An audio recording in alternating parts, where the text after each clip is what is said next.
ইসরায়েলের সাথে চলমান সংঘাতে ভয়ঙ্কর রূপে ফিরছে লেবাননের সশস্ত্র গোষ্ঠী হেজবুল্লাহ।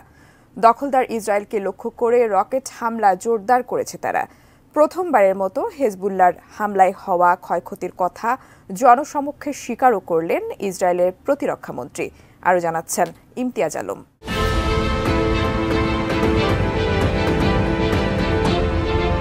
ইসরায়েলকে লক্ষ্য করে ৭৫টি রকেট ছুড়েছে লেবাননের শক্তিশালী সশস্ত্র গোষ্ঠী হেজবুল্লাহ।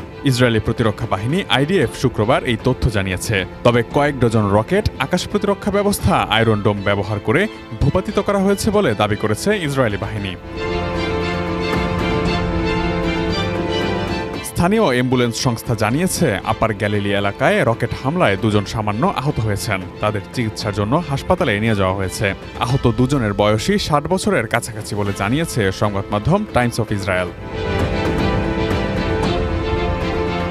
সংবাদ মাধ্যমটি আরও জানিয়েছে, চলমান যুদ্ধের মধ্যে ইসরায়েলের উত্তরাঞ্চল লক্ষ্য করে হেজবুল্লাহ যেসব হামলা চালিয়েছে সেগুলোর মধ্যে অন্যতম বড় আক্রমণ ছিল এটি। হেজবুল্লাহর রকেট হামলার মধ্যে গোলান হাইটস ও লেবানন সীমান্তবর্তী কয়েকটি অঞ্চলে সতর্কতামূলক সাইরেন বেজে ওঠে।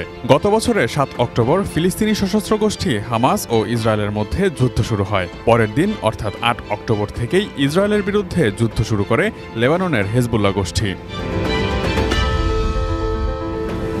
হামাস ও ইসরায়েলের যুদ্ধে হেজবুল্লাহর যোগ দেওয়ার অন্যতম কারণ ছিল ইসরায়েলি সেনাদের ব্যস্ত রাখা।